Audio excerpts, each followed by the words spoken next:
Hello and welcome to Dialogue. I'm Yang Rui in Beijing. Donald Trump dented the initial Chinese optimism about his impending presidency when he took a congratulatory phone call from the Taiwan leader Tsai Ing-wen.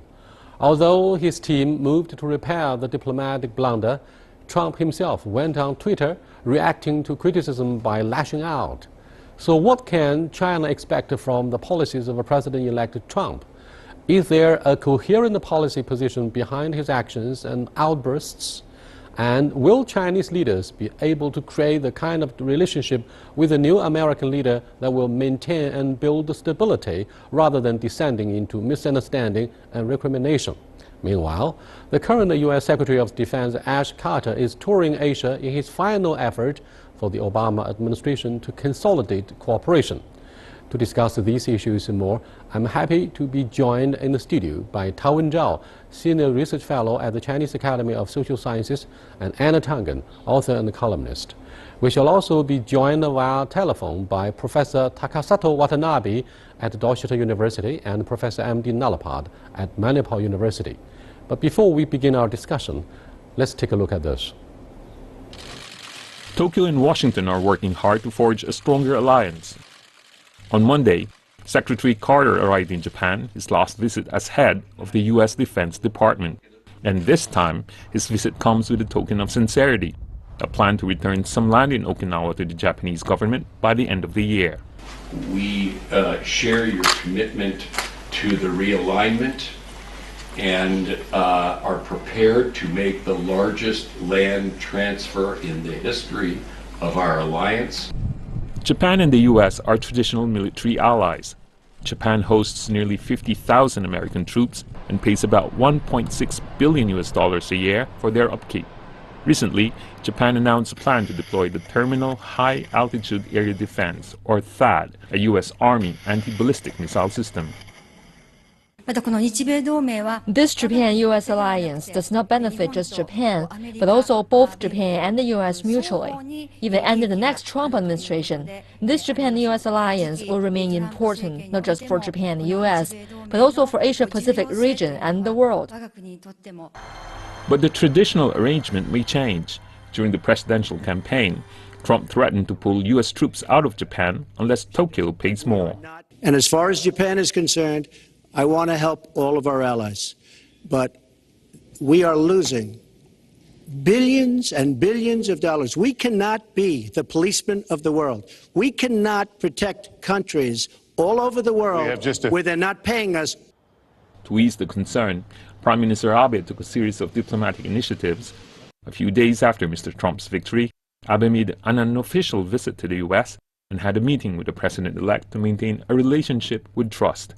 And Abe was the first foreign leader to meet Mr. Trump in person after getting elected. This week, Abe also announced a visit to Pearl Harbor with U.S. President Barack Obama at the end of the month. Although the Japanese leader did not make an official apology for the World War II bombing of the harbor, he will be the first Japanese leader to visit the naval port. Abe also arranged to meet with Mr. Trump a week after his inauguration. And despite Tokyo's efforts to win over the president-elect and the outgoing U.S. president, how its alliance with Washington shapes up will only be determined when Mr. Trump decides his foreign policy once in office next year. Gentlemen, I guess it wouldn't be accurate or precise to compare Secretary Ash Carter's current visit to Japan to Shinzo Abe's visit to the United States. I mean, it's not a reciprocal return, not on the same level.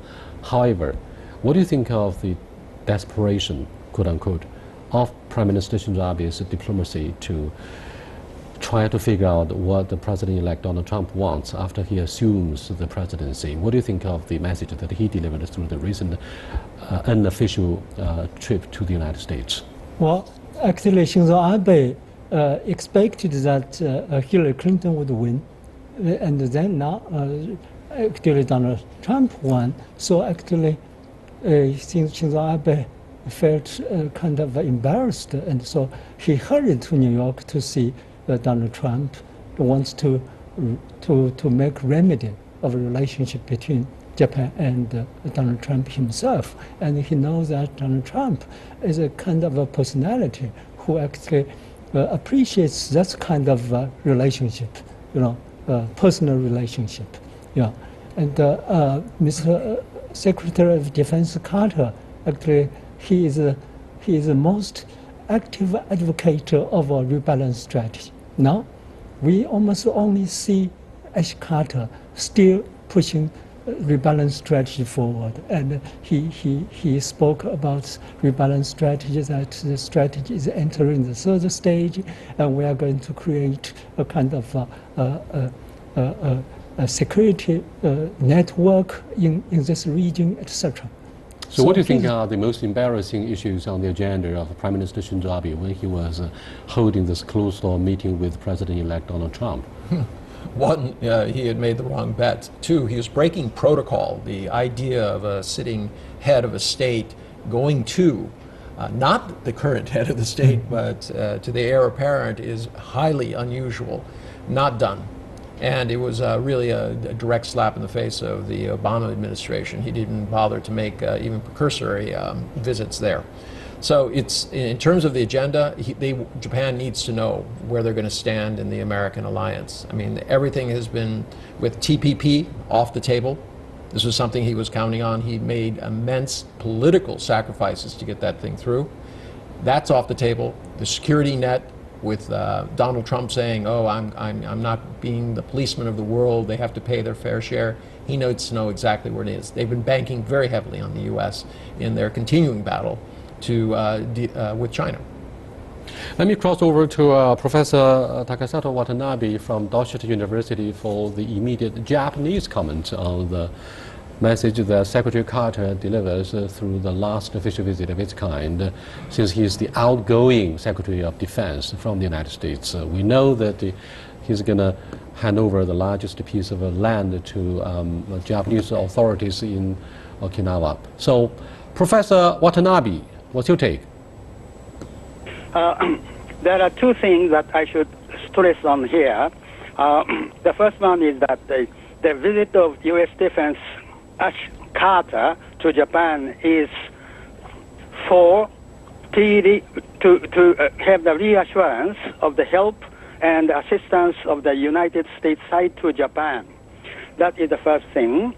The second thing is that he will frankly speak to Japanese leading figures like Abe or Inada that what should be taken from Japan's side toward Mr. Trump.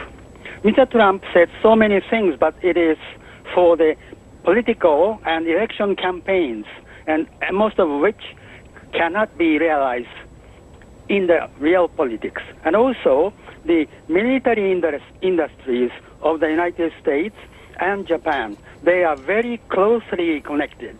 So how you see those industries can get benefit from the new coming administration of the United States. This is the real talks of the two meetings. And in addition, real intention to have this kind of the conferences between Japan and the United States is to make the China is the main target for both governments. So this is the hidden story behind the top stories and conferences of this time.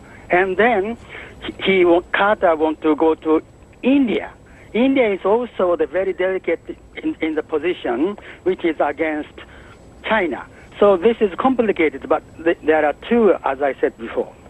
Thank you very much, Professor Watanabe, for your comment. Now, Professor Tao Wen-Zhao, President-elect Donald Trump has appointed someone called James Mattis to be the next Secretary of State. And this guy is called Mad Dog. Secretary of Defense, sorry, what did I say? Secretary of Defense, James Mattis. He's nicknamed Mad Dog. What does that mean? Will the Americans withdraw the security umbrella from the United States? From Japan, sorry. There are several retired generals in the forthcoming cabinet of the under Donald Trump. Actually, he appointed your retired generals as Secretary of Defense, Secretary of Homeland Security, and also the Chief of Intelligence. Yeah, and he relied on those very conservative generals. And those people have shared very conservative views on, for instance, IS, on anti-immigration, on anti-Iran,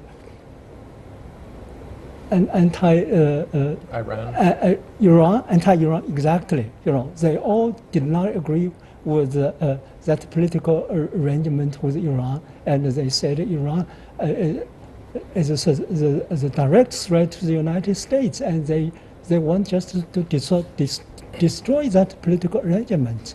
What do you think of the consistency of Obama administration's diplomacy and national security outlook in Asia? Do you think he's likely to terminate the American commitment should the Japanese government refuse to share the military budget? No. There's going to continue. There's going to be a massive amount of military spending. He's already indicated that 350 ships. He's going to take off the limits that were on defense spending, that were part of the sequester, and he's going to go full throttle. At the same time as he's doing this, this issue about more investment in infrastructure in the U.S., but he's also cutting taxes. So I think this is where we should really be looking at it. Why take on China? Why take on Mexico? Why take on Canada? Your three largest trade partners. A very ambitious expenditure program, and at the same time, you're cutting taxes. There's something has to give. If you don't have the money, how can you spend it?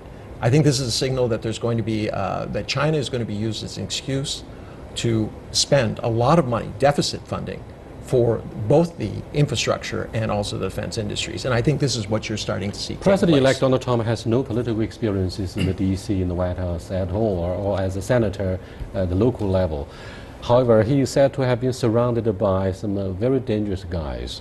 We talked about the Mad Dog, James Mattis, as the new Secretary of Defense. But the hallmark and keyword that may characterize the new presidential style in shaping domestic and foreign policy would be unpredictability for the president-elect. In this context, do you think the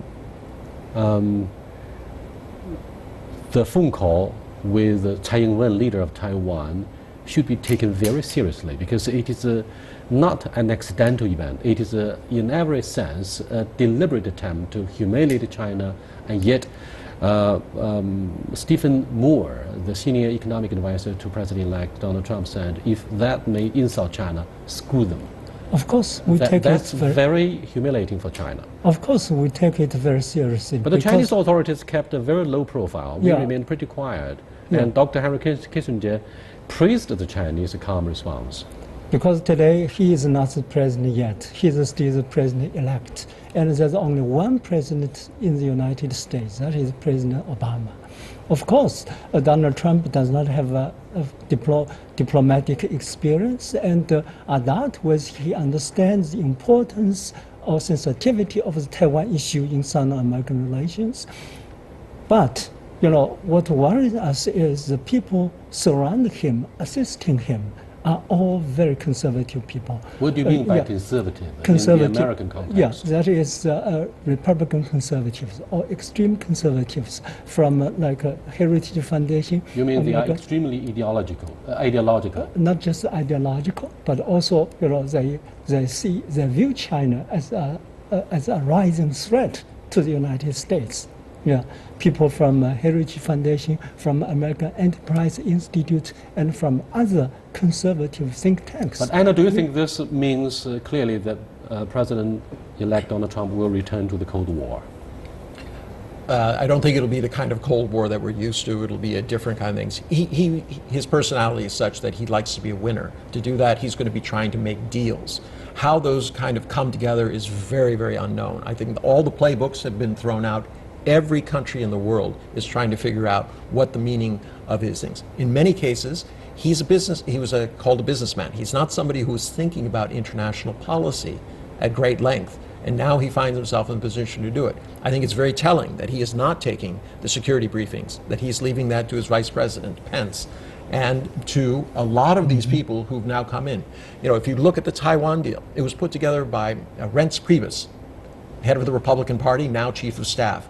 You had former presidential contenders who are on the payroll of the Taiwanese arranging this situation.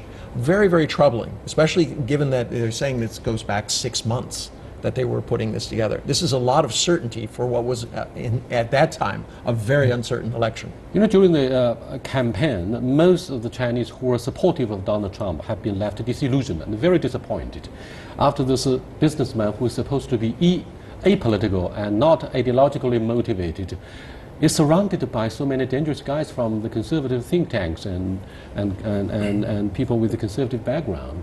And that means probably, in most probability, a rebound of anti-Americanism in China.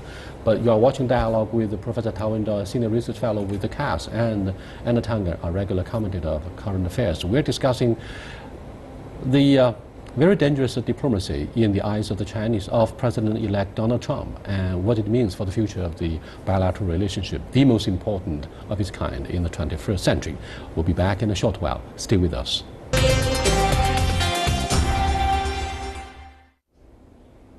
Welcome back. Anyone from Wall Street or people with strong business background want to have a deal, to make a deal.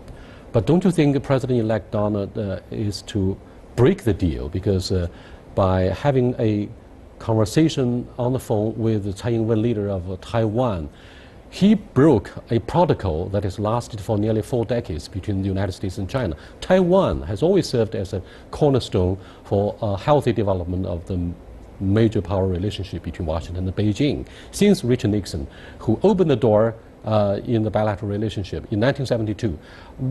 Anna, what do you think of the serious consequences which are debilitating and devastating for China, which is watching out cautiously to see what's going to happen in the first 100 days of his presidency after January the 20th? It's not only China. The whole world is uncertain. There's a willingness to throw out every single playbook.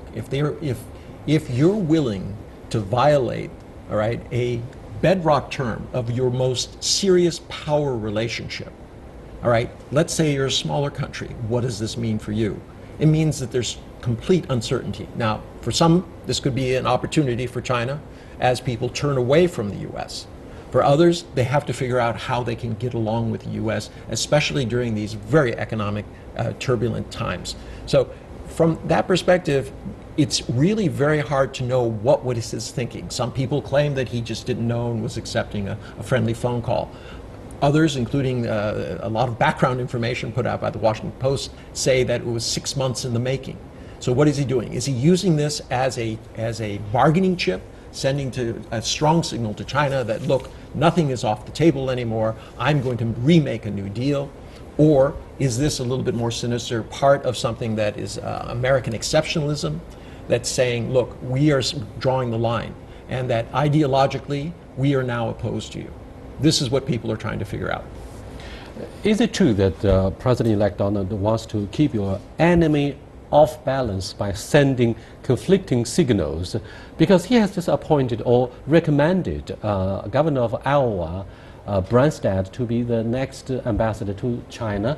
And we all know that Mr. Branstad came to know Mr. Xi Jinping when our president was head of a county and is studying something in Iowa quite a few years back.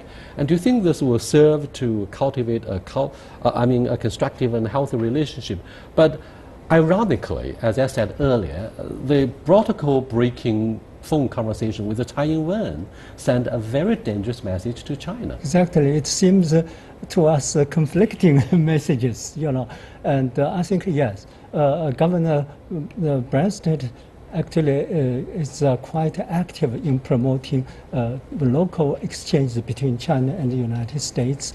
And we know that he was governor of Iowa State from 1983 to 1999. And in 1984, he established a sister relationship with Hebei province. And the next year, Mr. Xi Jinping, the party secretary at that time in Zhengding County, led a delegation to Iowa. He stayed actually in Muscatine to introduce some advanced agricultural technology to to China.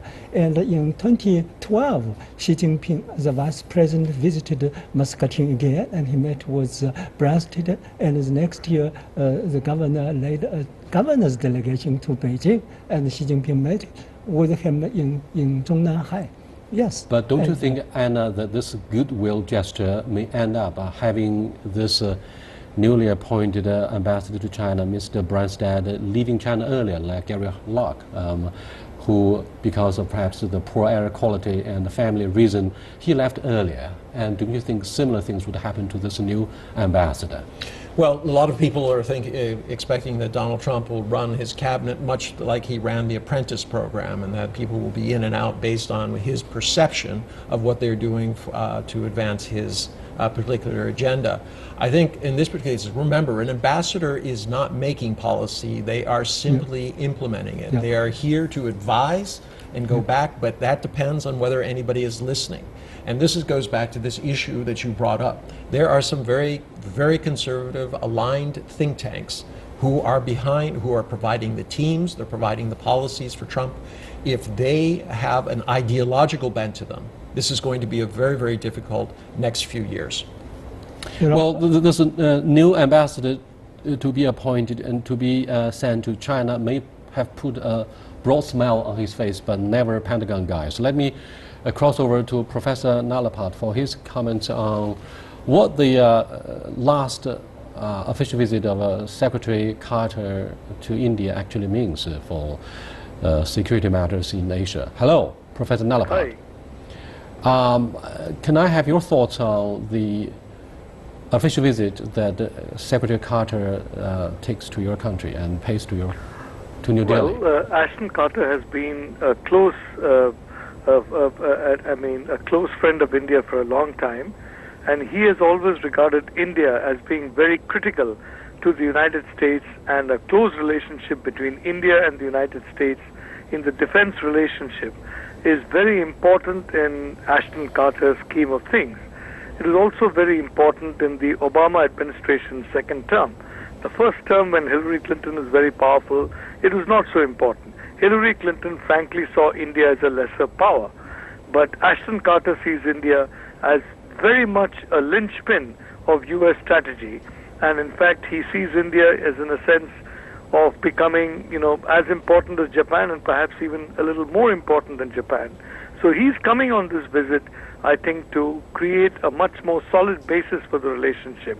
India and the United States have already signed a logistics deal. Now that needs to be operationalized. 2 more deals are in the pipeline, and he is probably hoping that these deals will be signed early on in the Trump administration. Thank you very much for briefing us on your thoughts on Secretary Carter's visit to India. The swan song of this secretary, I'm afraid, before the Obama administration comes to an end on January the 20th of next year.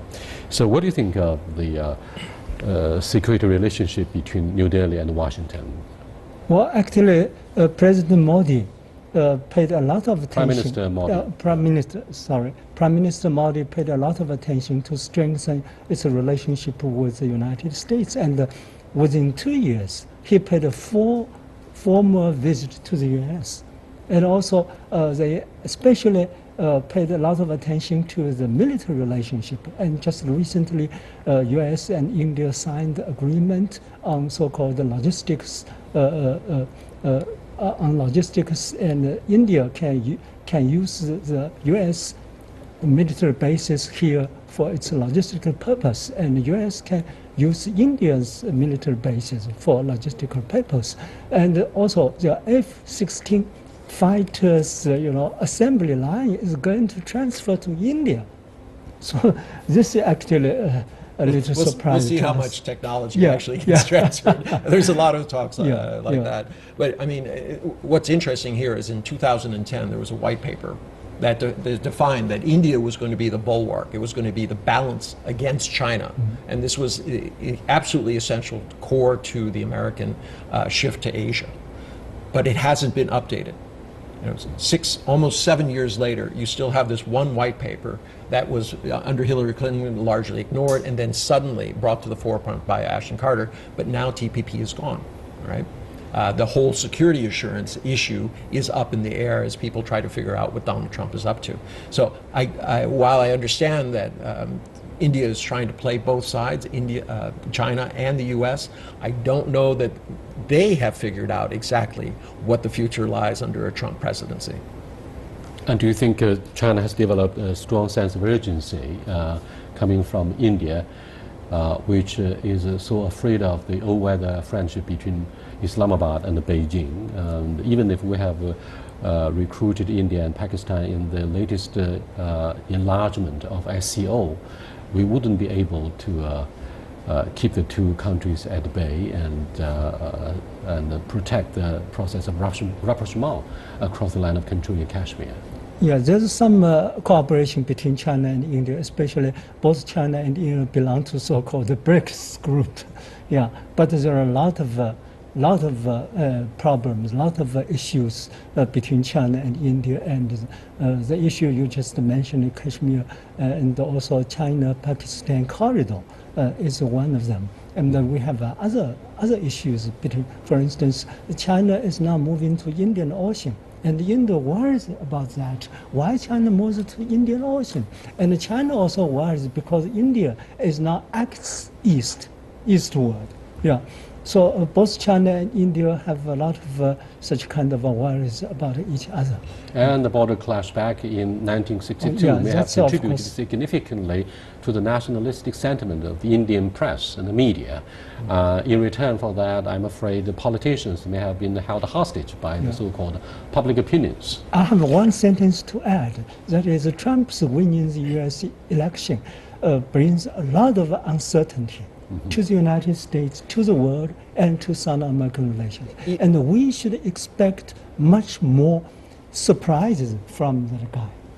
I mean, remember, he had a very, very cordial conversation with the head of Pakistan, all right, after this, and started tweeting about it, of course. So this is going to worry India. What is the relationship? It had been going in one direction under Obama. Is it possible it would go back the other way? Will he try to get in between and separate Pakistan from China? No one knows. Right. This president-elect came under fire for having this phone conversation with the Pakistani leader. People accused him of knowing he didn't have any idea about what he was talking about.